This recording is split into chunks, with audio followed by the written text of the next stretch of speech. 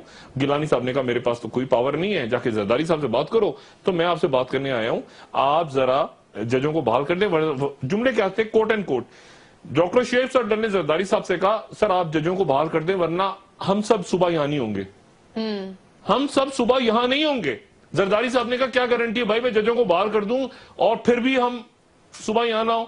تو انہوں نے کہا سر گارنٹی آ جاتی ہے. تھوڑی دیر میں ہیلی کاپٹر اڑا راولپنڈی سے, جنرل کیانی, جنرل پاشا اس میں موجود تھے, یہاں پہنچے اسلام آباد, ایک ہیلی کاپٹر اترا, اس میں جنرل کیانی اندر گئے, جنرل پاشا باہر بیٹھے رہے.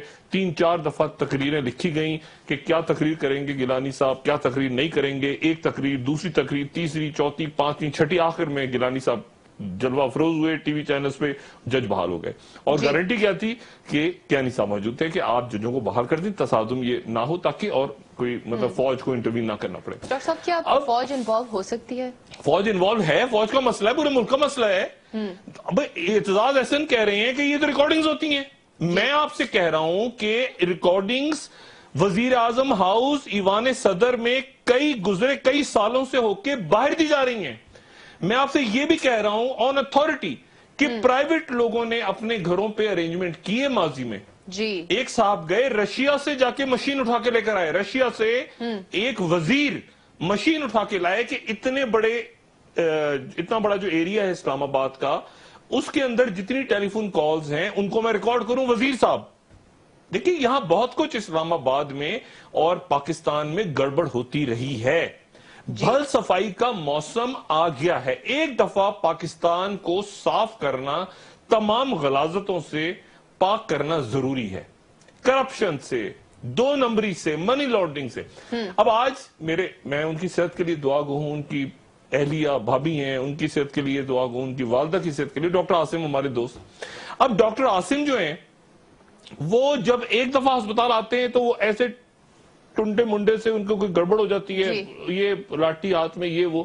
اس کے بعد جب وہ ان کی بیل ہو جاتی ہے تو وہ کہتے ہیں میں ہل بھی نہیں سکتا, میں ہلتا ہوں تو میں مفلوج ہو جاؤں, خدا نہ خواستہ, اللہ نہ کرے, میں ہل بھی نہیں سکتا. ایسے یوں چلتے ہیں, ایسے فریز ہو کے جب عدالت میں آتے ہیں. اس کے بعد وہ جب واپس جاتے ہیں تو وہ نماز پڑھ رہے ہوتے ہیں.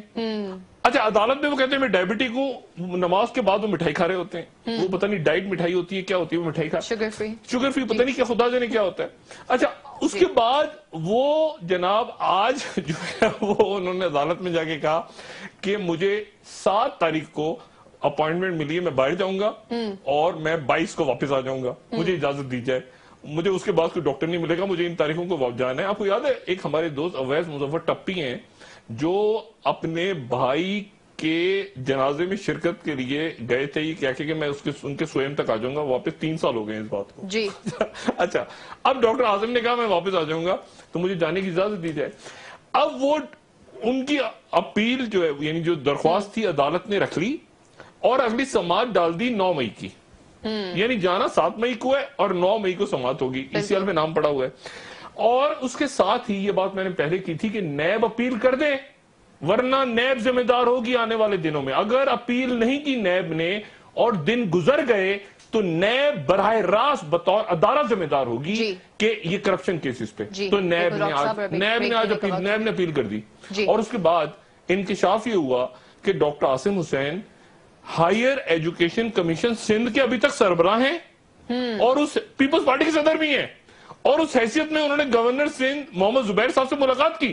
یہ میں نے کہا 1 منٹ ٹھہر جائیں, یہ جب اریسٹ ہوئے تھے ڈاکٹر عاصم ہمارے دوست تو یہ HEC کی تو اس وقت صدر تھے, تو اتنے عرصے جب JIT VIT مٹھا رام ضمانتیں ECL VCL تو یہ HEC سے نہیں ہٹے. تو لوگوں نے بتایا نہیں HEC میں تو ہیں, یہ بھی HEC سندھ کے سربراہ بھی ہیں, پیپلز پارٹی کے صدر بھی ہیں اور گورنر سندھ سے مل رہے ہیں, اور سوٹ ووٹ اسٹائل یہ وہ سارا. تو ایک عجیب سی مصیبت ہے. وہی جیسے کل میں نے ایک ویڈیو چلائی تھی نا, حکومت ٹنڈی منڈی سی جب وہ پریشانی میں آتی ہے تو ایسے گڑپ ادھر ادھر وہ شروع ہو جاتی ہے. اسی طرح ہمارے سیاسی رہنما بھی اس وقت کسی ایسی پوزیشن میں آ گئے ہیں جہاں ان کا سمجھ بالکل نہیں آ رہا, کوئی ادھر گر رہا ہے, کوئی ادھر گر رہا ہے, کوئی مطلب عجیب قسم کی ایک صورتحال ہے. اور اس صورتحال میں اب یہ دیکھیں نا, یہ حکومت ہے جی. اگر آپ مجھے پوچھیں حکومت کیا ہے تو میں کہوں گا یہ حکومت ہے. اس طرح حکومت ایسے چل رہی ہے. آپ یقین کریں اس وقت حکومت بھی ایسے چل رہی ہے, کئی سیاستدان بھی ایسے چل رہے ہیں, کئی بیوروکریٹ بھی ایسے چل رہے ہیں. وہ ایسے اور ان میں سے کئی جو ہیں وہ کہہ رہے ہیں کہ ہمیں نہ پکڑو, کئی کہہ رہے ہیں کہ ہمیں پکڑو مت جانے دو. لیکن زبردست معاملہ ہونے جا رہا ہے. وزیر اعظم کو چاہیے جتنی جلدی ہو یا تو خود GHQ چلے جائیں یا وہاں دعوت دے دیں کہ مجھ سے مل لو آ کے. یہ معاملات راولپنڈی اسلام آباد کے خراب ہونا, فاصلہ بڑھنا جمہوریت کے لیے اچھا نہیں. اس سے پہلے کہ ان کے کسی ایک آدھ قریبی بندے کو اٹھا لیا جائے. جی, اور بندے خود اٹھانے کو بھی تیار ہے. یہ مزے کی بات ہے, بندوں نے اپنے نام بھی دے دیے کہ سر ہمیں اٹھا لیں, ہم نام بتا دیں کہ بعد میں کچھ نہ کہیے گا ہمیں. آپ جی بالکل, قریبی بندوں نے نام جاری رکھتے ہیں. ناظرین ہمارے ساتھ رہیے, ایک وقفے کے بعد ہم ڈسکشن میں اشارہ کرتا ہوں کون سے بندے ہیں وہ. جی آپ ویلکم بیک ناظرین. جی ڈاکٹر صاحب, بریک سے پہلے آپ کچھ ناموں کا ذکر کرنا چاہ رہے تھے جن کا فوج کے ساتھ بھی رابطہ ہے. نہیں, وہ ہر طرف رابطہ کر رہے ہیں. کچھ نہیں تو مجھ سے بھی رابطہ کر لیے, مطلب اتنا برا حال آ گیا کہ مجھ سے بھی رابطہ کر لیے. اچھا, میں آپ کو صرف یہ بتاؤں کہ ایک تو یوم صحافت کے مرحلے پہ حکومت پاکستان کی طرف سے بول ٹی وی کا لائسنس کینسل کرنا, اس سے کوئی بری بھونڈی حرکت نہیں ہو سکتی. لیکن بہرحال وہ چونکہ بہت سارے بھونڈے کام اس وقت کر رہے ہیں تو اس وقت چلیں یہ بھی ٹھیک. لیکن دوسری میں آپ کو بات بتاؤں میڈیا کے حوالے سے, احسان اللہ احسان جو ہیں ان کا ایک انٹرویو کیا سلیم صافی صاحب نے, ہمارے دوست سلیم صافی. اب اس میں احسان اللہ احسان جو ہیں وہ پورا بتا رہے ہیں کہ جناب میں یہ جماعت الاحرار یہ وہاں افغانستان میں بیٹھ کے NDS کے ساتھ, انڈیا کے ساتھ, پاکستان میں کیا کرتے تھے, کیا دہشت گردی, کس طرح برین واشنگ ہوتی تھی. کوئی 250 لوگوں نے احسان اللہ احسان کے ساتھ ہتھیار ڈال دیے. اور سلیم صافی نے انٹرویو میں وہ ساری کہانی احسان اللہ احسان سے سوال پوچھے کہ تم پاکستان کے خلوص نے کہا جی ہماری برین واشنگ ہوتی تھی, ہمیں فنڈنگ ہوتی تھی, یہ ہوتا تو سارا اس نے بتایا. جی اب جناب وزیر اعظم ہاؤس سے ٹیلیفون جا رہا ہے پیمرا کو کہ ذرا یہ انٹرویو رکواؤ, کیونکہ جنڈال آ رہا ہے, سرجن جنڈال ناراض ہو جائے گا. جی یہ باقاعدہ یہ بات کہ سرجن جنڈال ناراض ہو جائے گا, ماحول خراب ہو جائے گا, اس میں انڈیا کی بات آ جائے گی بیچ میں. وہ انٹرویو اس لیے رکا کہ وزیر اعظم ہاؤس سے کال گئی. اچھا, اب بات یہ ہے کہ آپ وہ سرجن جنڈال کے انٹرویو کے لیے اس کے لیے کہ وہ آ رہا ہے کہنے, اور آپ کو میسج کیا تھے کہ کیا میں اپنی بات پہ قائم. کلبھشن یادیو کا تو کوئی تعلق ہی نہیں نا, وزیر اعظم کو کیا پتا کلبھشن یادیو کون ہے. ان کو میسج یہ کہ ڈٹ جاؤ, پہ جاؤ, ٹھیک ہے. اور وہ اپنا میسج نہیں بلکہ دوسری پاورز بھی جو بیٹھی ہوئی ہیں افغانستان میں. اور میاں صاحب اس کے بعد اسی طرح سے میاں صاحب وہی کر رہے ہیں. میں نے کہا نا ایک مرحلہ پہ آپ اگر چاہیں بھی تو آپ پھنس جاتے ہیں کہ لوگ کہتے ہیں کہ یار ایسے کریں, آپ کہتے ہیں یار وہ ایسے تو میں کروں گا, وہ باہر والے پکڑ لیں گے. باہر پتا چلا 6 اخباروں میں کہانیاں آ گئیں جو اچانک وہ جائیدادیں ضبط ہو گئیں, ٹیکس کے پیپر نکلا ہے, گڑبڑ ہو. تو یہ ہماری قیادتیں جو میڈ ان پاکستان نہیں ہوتی, جو باہر سے لینڈ ہوتی ہیں, وزیروں کی جو آپ دیکھیں فلانے وزیر کو ایک شیخ نے لگوایا, فلانے وزیر کے لیے کسی لارڈ نے برطانیہ سے فون کر لیا, فلان کو کسی امریکن اس طرح. یہ نہیں پرانے مسلم لیگیوں کی بات نہیں کر رہا, یہ جو چھاتا بردار کودے ہوئے ہیں بہت سے لوگ حکومت میں, پرانے مسلم لیگیوں کی میں بالکل بات نہیں کر رہا. اچھا, اب بات اس میں بہت سارے نئے چہرے اچانک, مطلب مجھ سے پوچھے مصدق ملک صاحب کون ہے, تو مصدق ملک صاحب کون ہے مصدق ملک صاحب تمہارے دوست ہیں مگر کون ہے مصدق ملک صاحب؟ ایک دوائیاں بیچنے والے ایک فارمسٹ ہیں. اچانک ان کی کال آئی زرداری صاحب کو بحرین سے اور ایک اور خلیجی ریاست سے, ان کو رکھ لو, انہوں نے رکھ لیا کیئر ٹیکر میں. پھر تھوڑے عرصے کے بعد نواز شریف صاحب کی گورنمنٹ ہو گئے. مطلب اس طرح سے اگر معاملات ہوں گے, اور اس سے پہلے بھی وہ تھے پہلی حکومت میں بھی, تو یہ حکومت جو ہے میرا خیال سے ایک بالکل وہ جو میں ویڈیو بار بار دکھاتا ہوں ایک ٹنڈا منڈا سا ڈھانچہ ہے. اب اس کو وہ چل رہا ہے, گھسٹ رہا ہے. اب وہ کس وقت اٹھے گا, کس وقت کیا کرے گا, انہیں کچھ سمجھ نہیں آ رہی.